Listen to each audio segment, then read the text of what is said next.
Welcome to the Trauma Therapist Podcast. My name is Guy McPherson.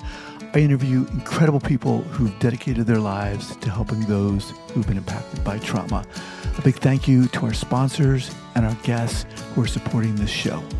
So 5, 4, 3, 2, and 1. All right, folks, welcome back to the podcast. Very excited to have as my guest today, Dr. Jim Jackson. Jim, welcome. Thanks, Guy. It's really good to be with you today, and I'm excited to talk to you today and to your listeners about medical trauma. All right. Jim is a clinical psychologist, researcher, and award-winning author specializing in trauma, PTSD, and the psychological impact of critical illness. He serves on the faculty at Vanderbilt University Medical Center, where his work focuses on ICU survivors and the long-term effects of medical trauma. Dr. Jackson is the author of Clearance, as well as Reclaiming Your Life from Medical Trauma. His latest book offering a practical, compassionate roadmap for survivors of serious illness and ICU stays.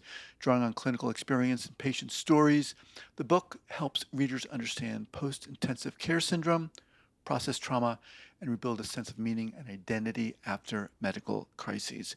All right, Jim, obviously just a little bit about you. Share with our listeners where you're from originally and where you are currently. Yeah, sure. Thank you. I'm from southwestern Michigan. I don't know how many listeners you have from Michigan, but I'm from right outside of Kalamazoo, a little town called Portage. And I love Michigan, but when I moved to a warmer locale, living there seemed a little bit less good.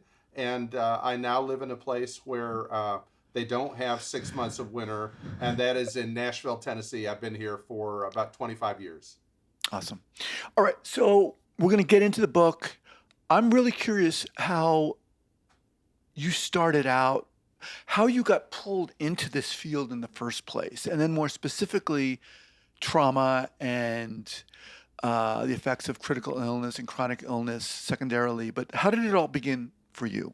It's a really good question. I have Vanderbilt undergraduates who are in our lab here at Vanderbilt, and often they ask me for career advice, and I wish that I could tell them that it's a linear process, right? Like you set out down a straight path and you know how it's going to work. In my life, that rarely has been how it happens. I came to Vanderbilt to do a psychology residency at a place called the Vanderbilt VA Consortium. And during those days, in 2000, there was a critical care researcher named Wes Ely who was just starting a program focused on outcomes in ICU survivors, mental health outcomes. And he needed a psychologist, and I happened to be one. And we had a baby on the way, and I needed a job. And it was really that simple. I dipped my toe in the water. It felt fine, and then I jumped into the deep end and began to study specifically individuals who had been on a ventilator, on a respirator. Often they'd had a condition called sepsis or something called ARDS. They were the sickest of the sick.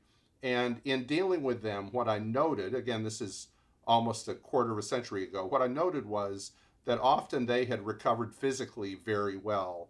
But now, because of the difficulties of being in the ICU, they had brand new problems they didn't have before. And often those problems were of a cognitive nature, that is, they had brain injuries, but very often those problems were of a mental health nature. They had symptoms of PTSD, they had symptoms of anxiety, they were worried about their health, they were bewildered by the brand new chronic illnesses that they were now experiencing. And as I began to engage with those patients in research studies and later in the clinic, as I pulled the thread, the story started to kind of unravel. And it was a story in which medical trauma, I didn't have that term then, people have since started using it. It was a story in which medical trauma played a central role. These were not veterans of combat. These were not survivors of other things that we think of causing trauma, like sexual assault. These were not survivors of auto accidents. They were survivors, though, of a different kind of trauma, medical trauma. And even as those other conditions left a mark, I began to learn that these life-threatening medical conditions left a mark. And as my work at Vanderbilt evolved, I moved from working with survivors of critical illness to people with chronic illness to people after complicated surgeries to medical populations of all kinds, and the same truth held, and that is medical trauma was central to their story. It wasn't the only problem that they had. For many, it Right. wasn't the prime problem, but it was a key problem, and I decided that someone needed to shine a light on this problem, which was really underappreciated. All right, let me pause you right there. So we're gonna get dive into that. I want to take a step back. How the heck did you get into psychology in the first place? It's a great question. I wanted to be a sportscaster. That was my passion. I can see that Yeah, with you. that was my passion, and I was pretty good. I will say, I was pretty good on air, but all the technical things, the editing back in the day, and the splicing of film, and learning to work a camera, that was very intimidating to me, and I wasn't really patient. I'm not actually patient now, but I very much wasn't patient. I really didn't want to be a sportscaster if I had to do a lot other than talk, which seemed at the time to be my singular gift. So I changed majors 3 or 4 or 5 times, graduated from college, honestly, in 5 years by the skin of my teeth. I wasn't hugely focused in the 1980s, but I had taken a psychology class or two, and I had really enjoyed it. And after running around the barn a few times, it felt like helping people might really be my calling. So I got into a master's program in clinical psychology, a program in Atlanta, Georgia, really by the skin of my teeth. And while I was there, I met the woman that would become my wife. And she has been a great influence on me. She has focused me a lot. She has pushed me. She's empowered me. And with her belief in me, I quickly realized I think I can do this, and I don't need to stop at a master's. I think I'm going to get a doctorate. And before I knew it, I was in California pursuing one. And that's how it unfolded. I was discouraged at various times, as people are. And honestly, this is a strange story, but a true one. Michelle and I were at a Chinese restaurant one day called August Moon, and I got a fortune cookie, still have it somewhere, and the fortune said, you will prosper in the field of medical research. And I thought, how random is that, right? Like Wow. very different than you'll find your true love, or whatever generic fortune cookies say. You will prosper in the field of medical research, and really candidly, I did take that as a sign, and I'm happy to say with humility that I have been able to prosper in the field of medical research. What a great story that is. So, all right, y- you talked about the opportunity you had um, initially. I think when you were studying, you said you dipped your toe in, then you said you dove in. What about working with these individuals who were experiencing medical trauma? Obviously, that wasn't the term at the time, but what about those individuals or that experience drew you or pulled you?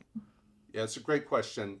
So in the early days of my work, 2001, 2002, and three, um, we were enrolling patients in studies at Vanderbilt. But when we were following them up, and I was really in those days the only person that followed them up, I was following them up in their homes. So I was driving all over the southeastern United States. I was going to Georgia, Mississippi, Kentucky, obviously Tennessee, occasionally other places, all the time, multiple times a week. And as I was sitting across the table from these patients, these survivors of intensive care, eating casseroles at their dinner table, sitting on the porch after we'd finished an assessment, really getting to know them, I was deeply moved by how derailed their lives were after these illnesses they had experienced. Their lives were turned upside down. They were often um, afraid to go to the ER because they were worried that they would be sent back to the ICU. They were reacting to every single noise that they heard because it No. sounded like a noise in the hospital. They were clearly hypervigilant. And as I got to know them, many of them quite well, I was touched. I was touched by the severity of their problems. I was touched by the fact that they didn't feel like they had any resources or anywhere to turn.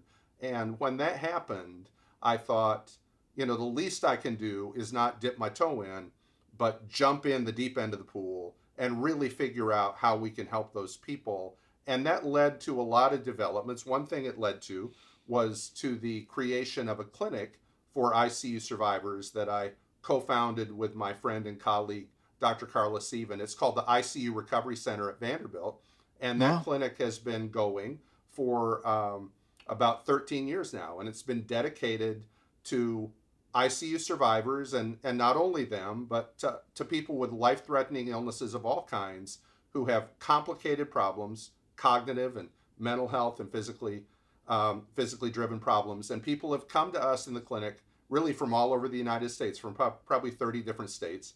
And it's been a privilege to try to address these challenges they have. And a recurring theme that I hear from them is when I talk to my PCP, when I talk to my counselor, when I talk to my subspecialist about these problems I'm having, they don't know what to do with me. They've never heard the term medical trauma. They don't know what post intensive care syndrome is, and on and on and on it goes. So we're trying to Okay, fix let me. that. Okay, so clarify this if you can. What the hell are we talking about here? So these people go into the ICU. What are they? When you think ICU, when I think ICU, you think a high level of care, a high level of amazing care, but a percentage of people are experiencing what we're calling medical trauma. What are they experiencing? It's a great question. And I should clarify. I mean, I agree with you. I work in the ICU a day or two a week at Vanderbilt and elsewhere, people get an amazing level of care. And yet, that experience of being delirious and having episodes that are, essentially episodes of psychosis, where people hear things and see things that they think are there, but are not really there, right? Like that's a common phenomenon, and it's very traumatic. Being on a ventilator and being mindful of the fact that you very well may die. It's hugely traumatic. The Right. nature of the critical illness, which is often, hey, it's Wednesday, and on Monday I was fine, right? Like I was living my best life, and I got an infection. And Wednesday I wake up with a tube down my throat. I have no idea where I am. I have no idea how I got there. Those are the sorts of traumatic experiences that people have, and they are left to try to make sense of what has happened, and that's even in the context of the best care. There are some situations where we can do the very best we can, and it's still really hard. And critical illness is one of those. Cancer would be another one, I think. So is this something that has been left out of the treatment and care that the ICU is delivering? Is this kind of not really frontline care? Is it just, are they just thinking, well, we're just dealing with what we got to deal with, and I'm sorry, but I don't mean to be blunt like that, Right. but yeah, people are going to get traumatized. Yeah, I think there is a recognition that people will get traumatized, and that we shouldn't be fine with that, right? Like we emphatically should not be okay with that, and that despite our best efforts, there are going to be some emotional injuries, and those injuries are injuries that I think we can attend to thoughtfully in the ICU, if we have the resources to do it. For Mm. instance, when I see people in the ICU, I'm trying to set expectations. I'm trying to help them brace for what is coming. I'm trying to help them manage their anxiety. We're talking to families about more effective and less effective ways to provide support. So I think all of those things make a difference. Things that you might broadly call trauma informed care interventions, those make a difference. Um, but it's really hard. The nature of the critical illness is hugely hard, and as a consequence of it being hugely hard, the science varies a bit, but you can find studies, many studies of PTSD in particular in ICU survivors, that would say that it occurs in up to 1 in 5 people. There's some studies that would say it occurs in even many more than that. Depression and anxiety is common. I think you hit on it. You alluded to this a minute ago, and I think you're quite right. For a long time, the paradigm in so much of healthcare has been, we are trying to help you. Let's talk about oncology. we're trying to help you survive your battle with cancer, right? We want you to survive. We want you to survive the ICU. And very often there's a well-meaning, but I think misguided dynamic, which is you survived. That's a great outcome, My right? job is Yeah, done. exactly. And Right. and often in the ICU, patients, they don't come back and talk to the doctors who treated them because they were life flighted from 500 miles away. So it's easy to imagine, wow, they left the ICU, they were pretty happy. I think they must be fine, right? And Yeah. then when you interact with them, they often say, oh my gosh, like if I knew what would have happened, if I knew what my new life would be like, I'm not sure I would want to have survived. I mean, we don't hear that a lot, Wow. but we hear it occasionally.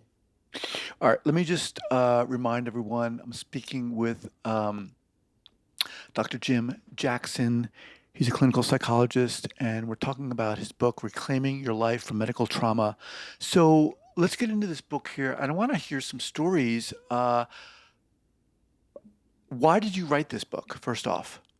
Yeah. So I had written a book about long COVID about 3 years ago now, and and the feedback I got from many people, many patients, was it was helpful. It was really empowering, and it occurred to me that these medical trauma survivors that I had been dealing with, and that many of us in the field are increasingly dealing with, that they didn't really have a solid patient facing resource. There was a book or two written for clinicians, but nothing for patients. And frequently, I would get emails, and other people in the field would get emails from people who would say, I think what I've got is medical trauma, but I don't exactly know.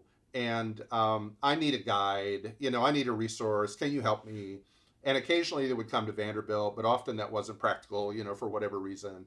And I really felt like there were useful things to say to these patients and their families, and that it would be a loving thing. Really, it would be a kind thing to develop a guide for them, and that's really why I wrote the book Reclaiming Your Life from Medical Trauma. It's dedicated to patients. It's dedicated to patients and families who I experience as so resilient and so brave, often in the face of really difficult things. And I think you mentioned practical in the introduction. The book is designed to be very practical. Often in academics, I'm in my office here at Vanderbilt. Often in academics, we talk in abstractions. We talk very esoterically about complicated things, and I find that often unhelpful from the point of view of patients. So this is intended.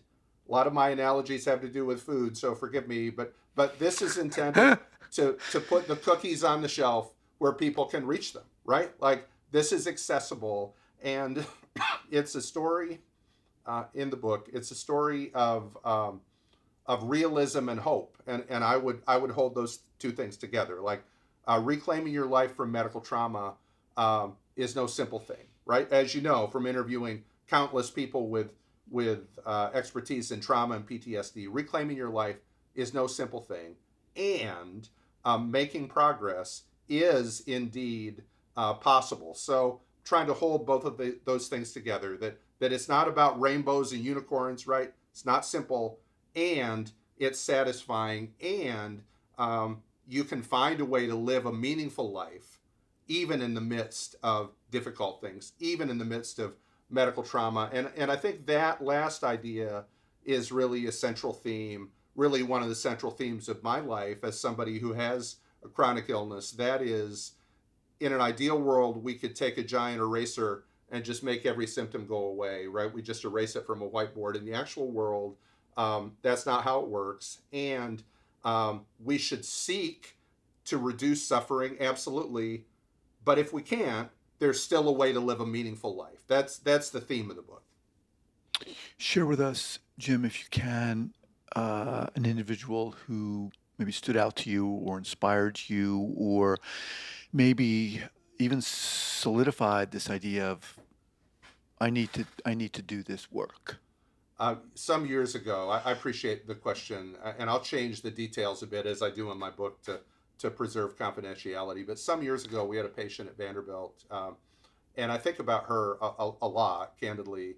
and she had been in the Caribbean. She'd been in a place outside of the United States. She'd become rapidly ill, young woman, and had been life flighted to Vanderbilt, actually, from hundreds and maybe thousands of miles away.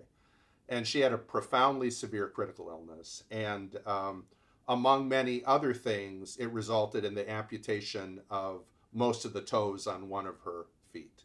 And she was young. What we know is that medical trauma can be particularly challenging for people who are young because if you're 90 years old in the ICU, you kind of expect to be sick, right? But if you're Right. 22 years old, it's a different thing. So she'd been in the ICU, hugely sick, lost most of the toes on her foot, and she was a big surfer. That was a passion of hers, and she struggled a lot with anxiety and depression, PTSD as well, believing that she could never reclaim her life, right? Never return to a meaningful life.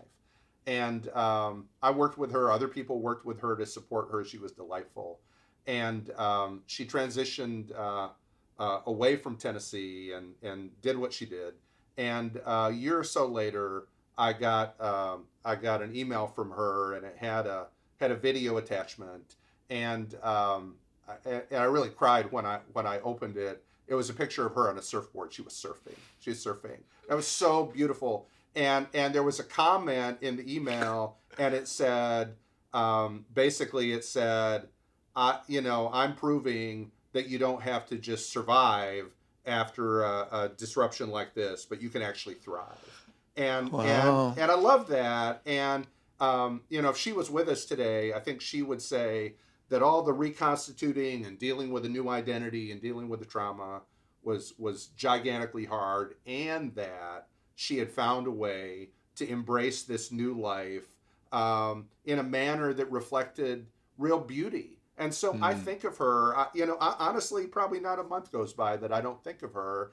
And in some ways, she's one of many patients in writing this book that I have really wanted to honor. And her story isn't necessarily typical. Like, not everybody who loses their toes is back on a surfboard a year later.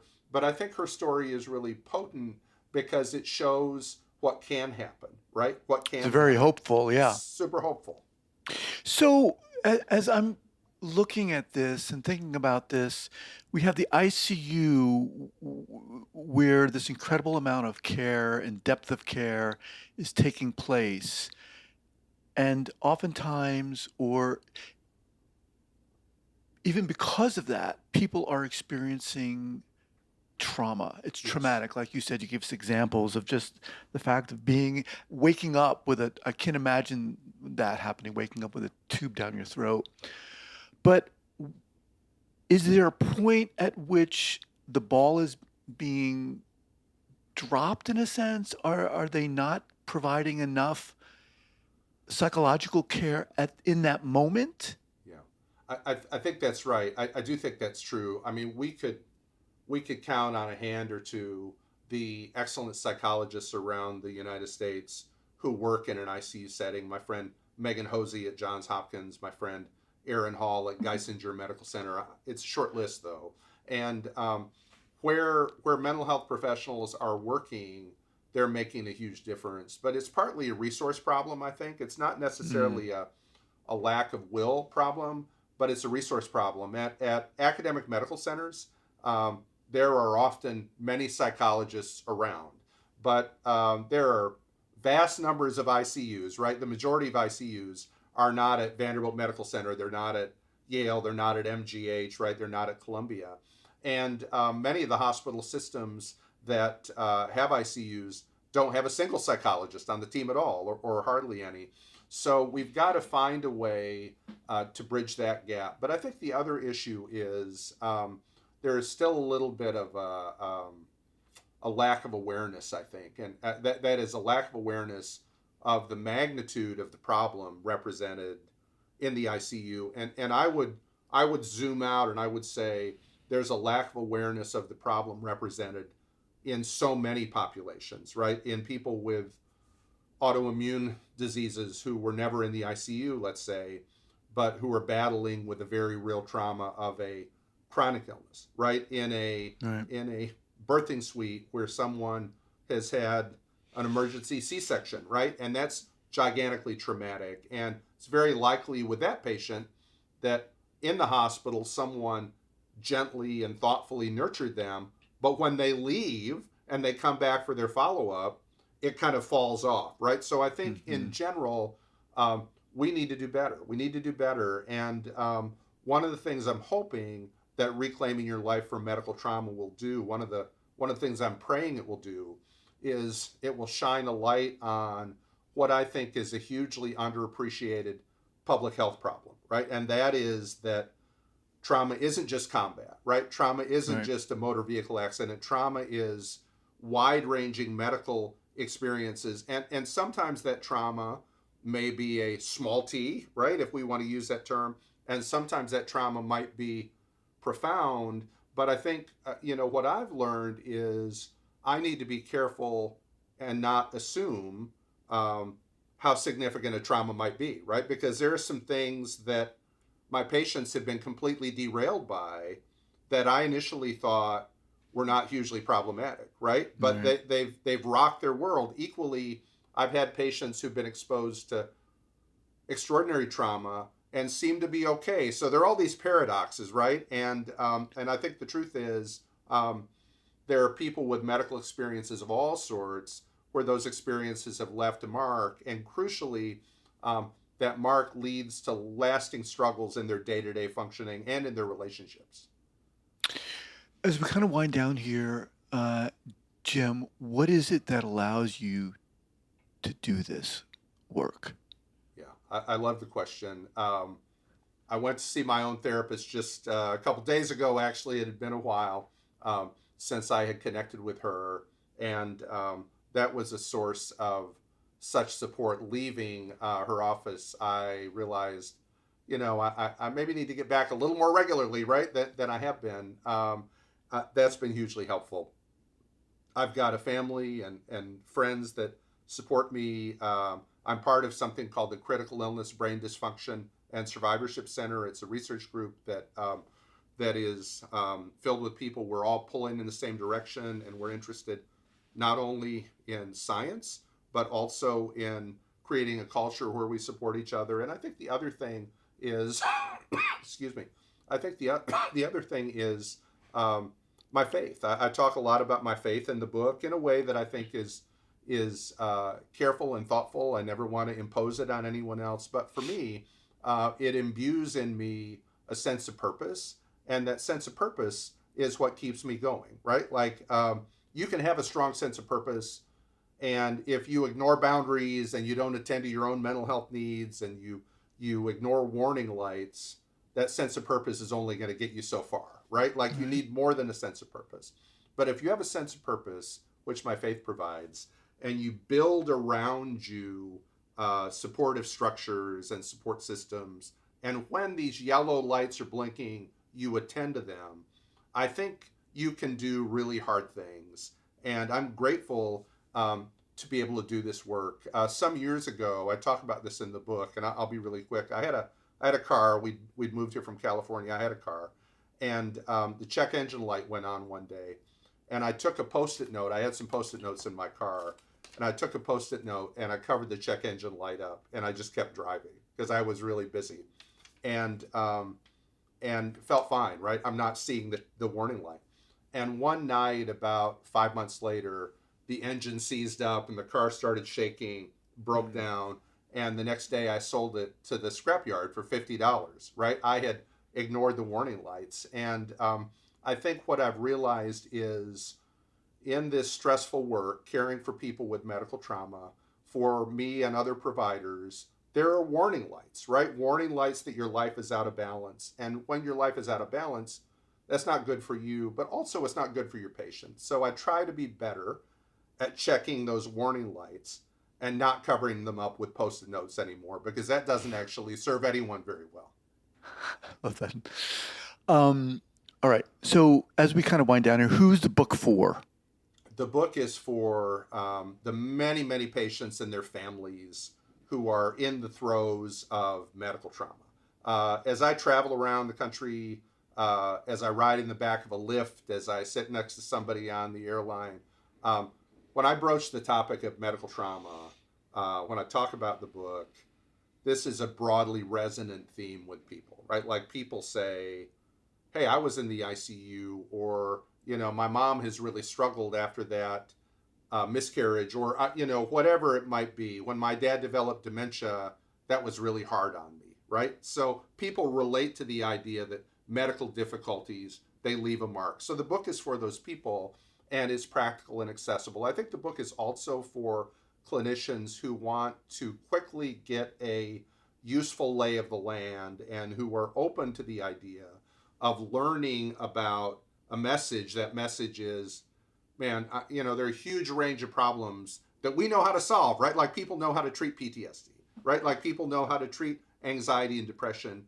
And that's the part that I try to emphasize, that we can address these issues, but we can't address them if you don't look for them. So the book is for providers Mhm. who are interested in learning some things that they might not be aware of about medical trauma. Awesome. All right. How do people learn more about you and the book? Yeah, so they can order the book, of course, on Amazon. It's in any major bookstore as of April 28th. They can come to our website, www.icudelirium.org. They can find me on Substack. They can find me on X, although I'm not there very much anymore. So the website, icudelirium.org. They can find me at Vanderbilt. Again, they can buy the book. If they need support, they can be referred to the ICU Recovery Center. I'm very accessible. If I get 1,000 emails on the heels of this podcast, it might take me a while to respond, but my commitment is to respond to all of them, because I think, honestly, as healthcare providers, it's the least that we can do. I mean, this is a privilege, honestly. I mean, it can be hard, but this is a privilege, caring for people with these significant needs. And I am hopeful that as a result of this podcast and many others, that people will reach out, and that we will be able to connect them with the resources they need. Because, Guy, when they get connected to the resources they need, not surprisingly, they get better. Yeah. We'll have all those linked up here at the show notes page at the traumatherapistpodcast.com. Jim, sir, love to have you back. Thank you so much for being here and the work you're doing. It's inspiring. Yeah, my pleasure. Thanks for your kindness. Thank you. All right. Take care. Bye.